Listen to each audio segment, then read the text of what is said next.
Hiya guys, West Country Explorer here, and today Amy and I are in Glastonbury and we're going to do a little tour around the Glastonbury Abbey.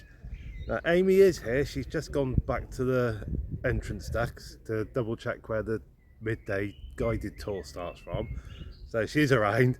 But yeah, we're going to have a little look around Glastonbury Abbey. Do you want to come along? Yeah, come and have a look around the Abbey, it's going to be good fun.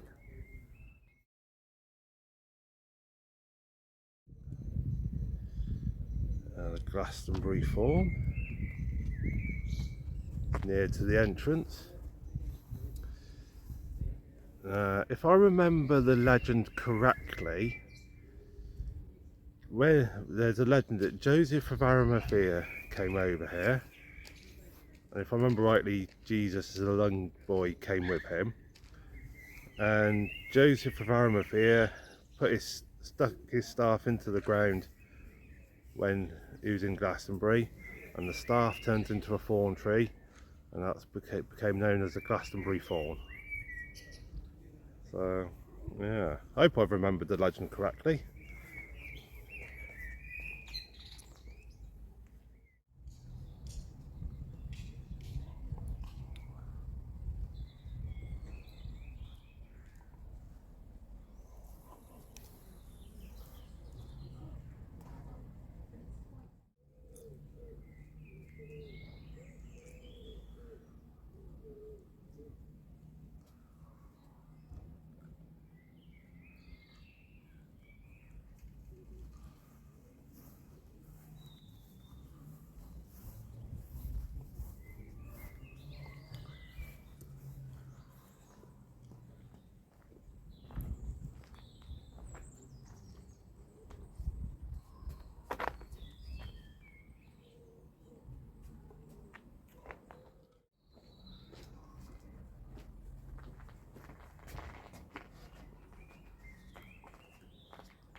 Wall would have been where the arch is today, and we'd be on solid ground where we stood now. It was a simple stone chapel built on the ashes of this old wooden church. It was rededicated to Mary like the old wooden church before it. Very beautifully decorated, so all of these walls would have been painted in the brightest of colours. Bright yellow, bright blue, bright red were in the colour scheme, and the blue was made from crushed lapis lazuli imported from Afghanistan. So very rich material, very expensive material. The windows would have been filled with the finest coloured glass, and we know that there was extensive use of gold and silver gilding in here as well. So this was going to become the centre in many ways of pilgrimage here at Glastonbury Abbey, particularly when the underground chapel was added in about 1500, which was dedicated to Joseph of Arimathea, by now St. Joseph. So you've got this building with, in many ways, double dedication. Mary in the original first floor chapel and Joseph in the new chapel constructed underground. Go by, and then in 1189, just before his death as it happens, King Henry II comes back to the Abbey a second time with help. The second time is not a building, it's a story. And the story, he says he's heard from an old Welsh bard, is that buried in the churchyard between two tall pillars, none other than King Arthur and Queen Guinevere. And And the monks dig into the churchyard to see what they can find, and they dig deep. And eventually, sure enough, they find a casket, and on the casket a lead cross. And the lead cross has got a Latin inscription on it, which when translated reads, "Here lies the renowned King Arthur buried on the Isle of Avalon." So the monks remove the cross, open the casket, and describe in great detail what they find. So they say that there are two occupants, the first of which, very tall, big-boned, marks of battle wounds around the skull. So this, they say, is the remains of the great warrior King Arthur, said to have been fatally wounded in a great battle. And then next to him they describe a second figure, much smaller, taking up much less space, and the monks describe the bones to be of great beauty and say around the skull the remains of fine golden hair. And so this the monks declare to be the remains of Queen Guinevere. So they take this story and they put it out into the world. Now at this time in history, people loved Arthurian legend. A lot was being written about Arthur at this point in history, and so people came to the abbey in large numbers to see the bones of Arthur and Guinevere. And of course, inevitably, it stimulates a little bit of a recovery here after the fire, a little bit of money's flowing in, and it gives the monks that little bit of a push forward that they need after the fire. And very soon after that, they begin rebuilding the church in earnest. Now, unfortunately, partly because of the convenience of the timing, but also for a number of other reasons, scholars believe that this was a hoax and that it was all made up by the monks to get them out of trouble after the 90s, and being completed broadly between the 1340s and 1350s. The monks were building with their own stone. They had a quarry up on the Mendip Hills, which had some of the finest building stone in southern England, a type of sandstone. They also used another stone that was quarried even more locally at Street, and that was called blue lias, a type of limestone. And that was particularly good for carving fine detail. So they tended to use the blue lias for pillars, capitals, statuary.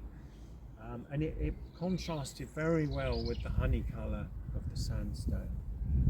The monks also had their own lead mine up on the Mendip Hills at this time in history, and that's very unusual. But the monks themselves were fortunate that lead had been being mined up on the Mendip Hills since pre-Roman times, so they were just fortunate to be close to that resource. So what they've done is they've captured two of the big resources that they needed for rebuilding, which helps to show how astute they were as business people. And in fact, it was Glastonbury's monks that supplied a lot of the stone used to build Wells Cathedral church services. And this is where the monks chose to create, if that's the word, a very fine tomb for Arthur and Guinevere's remains. And luckily for us, we have eyewitness accounts that tell us that this very fashionable tomb was made of black marble, a sarcophagus, which was said to stand on 4 white marble lions with a cross at the head and an effigy of Arthur at the foot. Now, at the time that the tomb was put in place, this part of the church would have been complete, brand new, but they'd have still been building at the west end where we've just come from. Once the tomb was ready for the bones of Arthur and Guinevere, we had an important royal visit. King Edward I and Queen Eleanor of Castile came here. They spent up to 8 days here over the Easter of 1278. And during their stay here, the King and Queen joined a very important ceremony, a very grand ceremony, attended by many thousands, in which it was the King and Queen themselves that placed the bones of Arthur and Guinevere into the tomb made ready for them. The tomb is sealed, and there the bones remain right up until the abbey closes in 1539. Surrounded on all 4 sides by covered walkways, perhaps best imagined by the east walk here, where you can almost imagine the pillars full height and the roof over top. So this would have been the heart of domestic life at the abbey. And the monks had a very full schedule, a mixture of work and prayer, but they would have a few rest periods during the day, and during the rest periods they'd often be found in the cloister on a nice day like this. So let's head down. This would have been your old kitchen area. Just been on a nice little tour. I've done a little bit of recording on the tour.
there you go, guys. Just a little tour around Glastonbury Abbey and legends associated with it, like Joseph of Arimathea and King Arthur and Queen Guinevere. Guys, it's definitely worth a visit if you're ever in the area. 'Cause, I mean, I haven't done recording around the whole area. I mean, there's sort of garden areas here in the lake and all the rest. So, guys, definitely worth a visit. It's one of the best abbeys that we've been to with nice surroundings. That's as right, well. yeah, definitely. And £11. Yeah, £11 an adult It's to well get in. worth it. We think it's worth it. So, guys, yeah, definitely come for a visit if you're ever in the area. Well, thank you for watching. Hope you enjoyed. Look forward to seeing you. Well, am I keeping you up? Look forward to seeing you in the next one. And in the meantime, guys, as usual, stay safe, take care, God bless. Bye.